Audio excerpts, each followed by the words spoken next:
Hey there, welcome to CNT Collectibles. I am C. I hope you are doing well. All right, this week we're going to take a look at some regression candidates for the pitchers who had a really good season last year or who had a really bad season last year and who may be able to repeat or improve. So what we did last week with the hitters, we looked at a couple of metrics and found the differential between them. We'll do the same with pitchers this year. We are looking at FIP and ERA, and so ERA is just earned run average.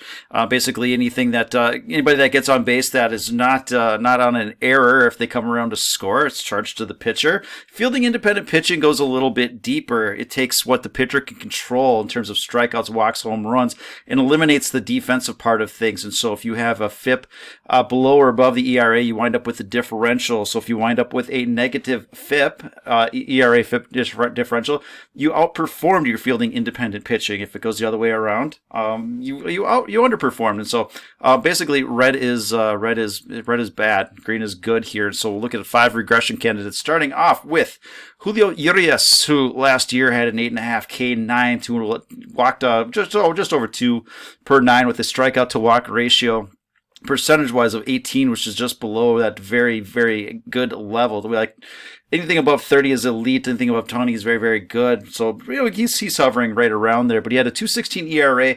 He pitched closer with what he could control to a 3.71 FIP. So he had some he had some luck, or he had some very good defense behind him. So he had a 1.55 differential there. So if he were to pitch towards what he could control, he'd have an ERA above 3.71. Last year was his career best 2.16 ERA. So just based on that, you could expect some sort of regression. And so we've got a couple projection systems off of Fangraphs, Steamer and Zips, and then we've got his career numbers as well. So Steamer is looking for a whole lot of regression. They're very bearish on Julio Urias this year, looking for something in the ballpark of a 4 ERA. Zips has him regressing more just above his career average with a 3.19 ERA. His career ERA is about 2.82 with a FIP. So he's been able to outperform his FIP on a fairly consistent basis over his time. But last year he was a starter, got a full load for one of the first times.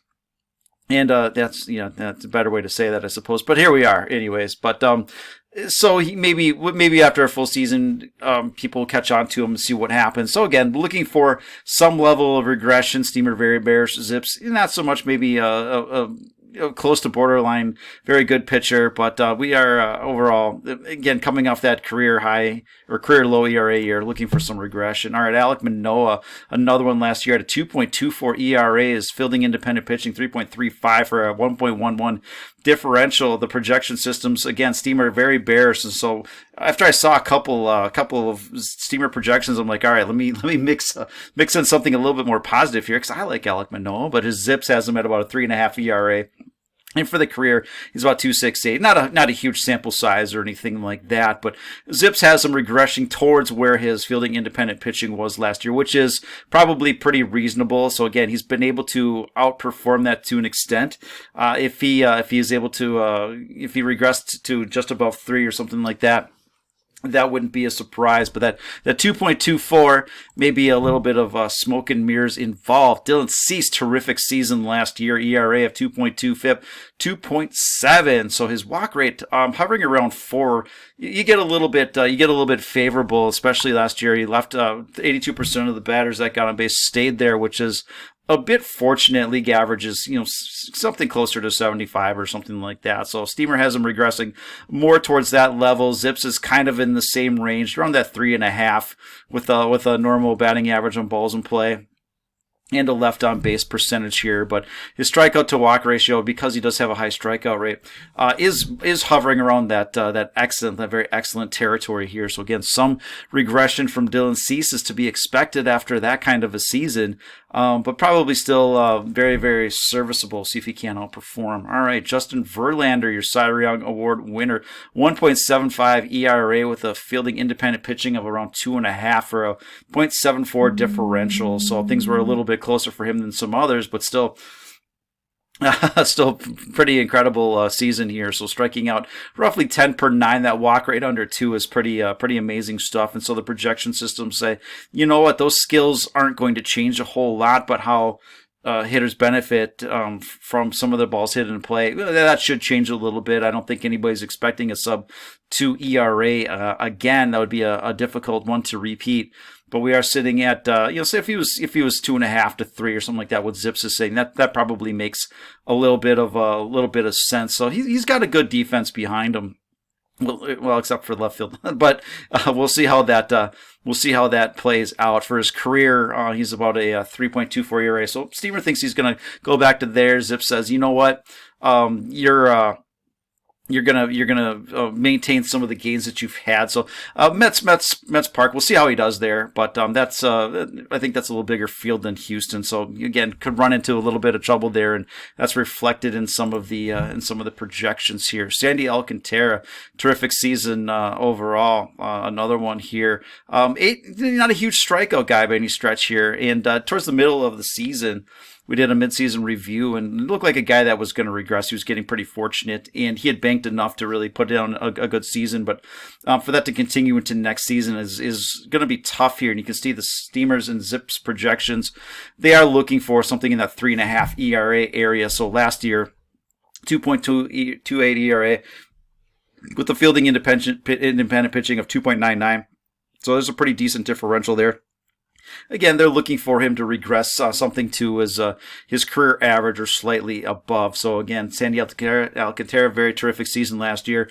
The projection systems are very bearish on him repeating that feat. All right, we've got 5 guys who could outperform what they did last year. Kevin Gausman. He made his way over to Blue Jays, and it wasn't the season that he had before. He had a very terrific 2021, 2022, not so much. He was very unlucky. Batting average on balls in play.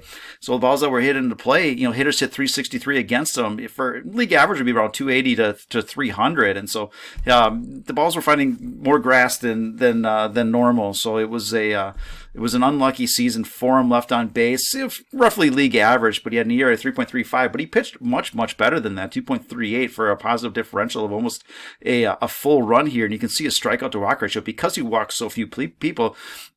He is kind of in that elite area here, so we could expect some positive regression for him. So they're looking for, the projection systems are looking for something in that 3.5 area here, but with a more realistic batting average on balls in play. A number of those balls that were put in play will land for outs rather than hits. And so again, looking for some positive regression from Kevin Gausman. That Toronto team could be something to watch here. Corey Kluber, another one here where last year he outperformed his ERA. Still wasn't great by any stretch, but he should be better than what he did. And so coming off of injured seasons, because he had a season under his belt, and maybe he can find his previous form here. So this was his lowest K9 and highest ERA in a season with over 20 games started. And so again, he needed a season maybe to work out the kinks and get things back on track here. So he doesn't walk a ton of guys, doesn't strike out a ton anymore. So he was much higher during his heyday. But again, it's a very serviceable pitcher here. Left on base percentage, getting rather fortunate, but you do it long enough, it just kind of becomes a skill here. And so again, looking for some positive regression for the most part, as players are getting maybe a tad fortunate relative to what he's done in his career on those balls in play.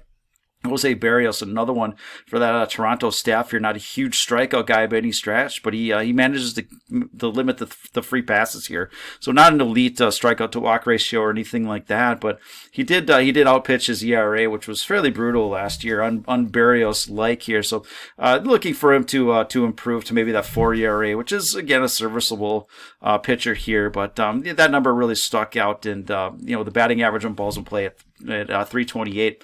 Little hot there. So hitters are getting a little bit too lucky against Mr. Barrios, and I think the projection systems are like, you normalize that, and you could see a pitcher that's maybe just above a 4 ERA. So see how that plays out for him. Aaron Nola, terrific season last year, and it could have been terrificer. So 2022, really excellent strikeout walk ratio. He's an elite level pitcher for sure. So sub 300 BABIP, and left on base, who's getting kind of unlucky for the most part here. Again, we'd like to see that number just a little bit higher. So his ERA relative to his FIP was 0.67 differential there. So he pitched better than his ERA demonstrates. And so I don't know if it's a defense thing. He's got some help coming this year. So we'll see what he can do with that here. But if something around a 3 ERA guy or something like that. I mean, that's a pretty solid pitcher. He's consistently in the top 10. So this could be another good season for Aaron Nola. Again, he was under the radar good last year, and maybe just this year overtly good. And our number one